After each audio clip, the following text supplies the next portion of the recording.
Имаш ли чувството, че след лятото кожата ти се влошава? Повече пъпчици, повече лъщене и леко зачервена кожа. Спокойно, не си сама. Това е състоянието на много хора с мазна кожа след края на лятото. Сега в това видео ще ти покажа кои са 5 най-често срещани грешки, които хората с мазна кожа правят и те пречат да постигнеш така мечтаната чиста и матирана кожа. И разбира се, как можеш да предотвратиш това. Аз съм Ива Иванова, козметик легенда. Помагам на хора около 30-те с мазна и проблемна кожа, като изготвям индивидуални програми, които възвръщат здравето и баланса благодарение на здравословен подход, който е базиран на това какво казва кожата ти. Грешка номер 1. Агресивно измиване.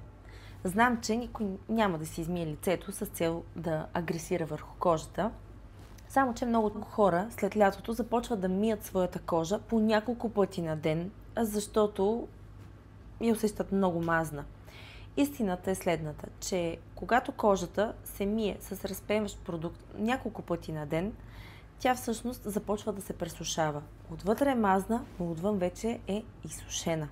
Най-вероятно не разбираш какво се случва и защо това става, но ще ти кажа истината, че когато кожата бива измивана с разпенващи продукти, които всъщност изсушават повърхността й, тя започва да реагира с защита и започва да произвежда още повече себум.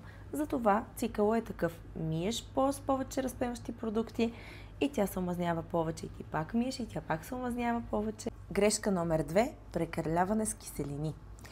Много често хората с мазна кожа, опитвайки се да махнат черните точки и да загладят тази плътна, пореста кожа, използват много киселини. И аз разбирам, че те искат да постигнат гладък ефект, само че когато се прекалява с киселините, всъщност те нарушават кожната бариера. Дори най-леките и на пръв поглед най-безобидни модерни продукти на пазара могат до такава степен да изпилят и да пресушат твоята кожа, че тя да стане опъната, зачервена и много чувствителна. Грешка номер 3. Липса на хидратация. Най-често от хората в практиката си с мазна кожа съм чула, че те вярват, че тяхната кожа няма нужда от хидратация. Но без хидратация самата кожа започва да произвежда още повече себум и е съвсем нормално да започва и да прави още повече пъпки. Помни, кожата е орган и има нужда от вода, независимо какво количество себум произвежда тя. Номер 4. Смесване на медицинска козметика и козметична грижа. Какво имам предвид? Много често, след като една кожа е била лекувана или третирана с медикаменти или медицинска козметика за хигиена и лечение, тя има нужда от адаптация, за да се възвърне баланса й и да стане отново здрава.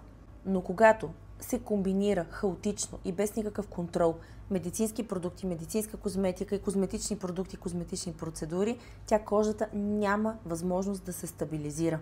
Номер 5. Избор на маски на сляпо. Глинените маски са универсални. Лист маските също. Обаче има страшно много хора, които ги държат изключително дълго време или които ги смесват и сменят хаотично върху кожата си, без да знаят коя маска всъщност какво прави на кожата или какво й маха от кожата. Резултатът е раздразнение, чувство за опънатост и още омазняване. Ако си се разпознала в някои от тези грешки, спокойно, не се съди. В следващото видео ще ти покажа кои са 3 стъпки, с които да възвърнеш баланса на кожата си и отново да я почувстваш свежа, чиста и матирана. Ако не знаеш откъде да започнеш, запиши си час за консултация при мен. Ще направим диагностика и ще изготвим програма, която да бъде базирана на твоите нужди, защото здравословната красота е най-красивата.